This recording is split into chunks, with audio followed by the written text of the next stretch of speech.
Social media is a tool, and one of the things that defines a tool is that it can be used for good and for bad. And I think in a way, social media has a different kind of weight to it because there's a fame component attached and a virality and a getting your name known and all of this. Social media is very similar to money.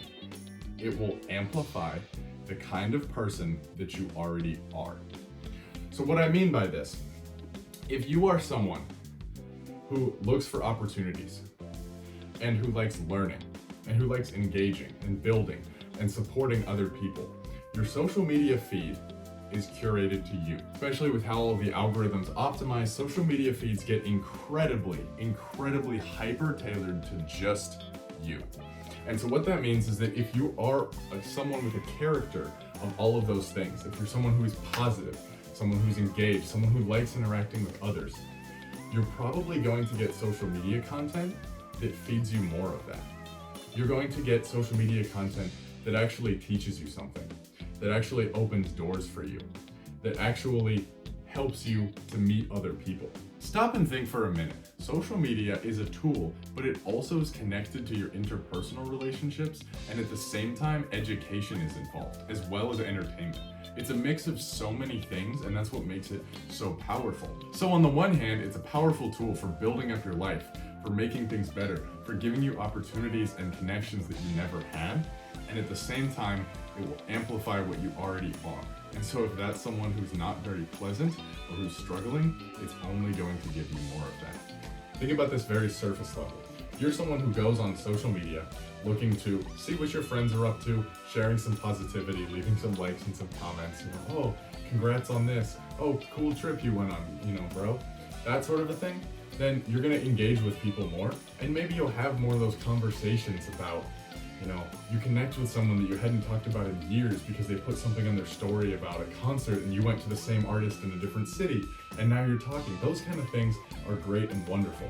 And if you're someone who goes into social media thinking about trying to create those connections, those opportunities, and about learning, you're gonna be curated things that help with all of that. You're gonna be taught something. You're gonna be able to connect with a lot of new people. You're gonna be given ideas to then take and go do with your friends, suggestions of fun stuff to do together, that kind of thing.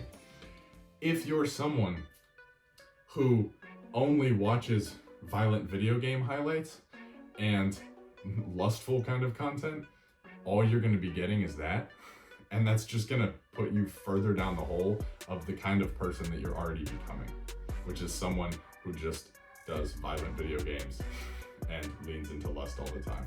Whatever you put in and whatever you interact with will come back to you. So be very, very careful about how your feed, how your algorithm, how all of that is curated. Be someone who has a great character on your own. Be someone who doesn't need it. You're not reliant on it. It's not your source of life itself or anything like that. Be someone who has purpose, who has friends, who has connections, who likes learning. All of these things, and then use social media as a tool to boost and improve your life in a new way and help others do the same thing, rather than using social media as just a very passive way of solidifying you in your darkness. Social media is very similar to money, as I said. If you were given $1 million right now, how would you use it? That answer says a lot about the kind of person you are. I could say the same thing about if you were given 100,000 followers right now, how would you use it? That says a lot about the kind of person you are.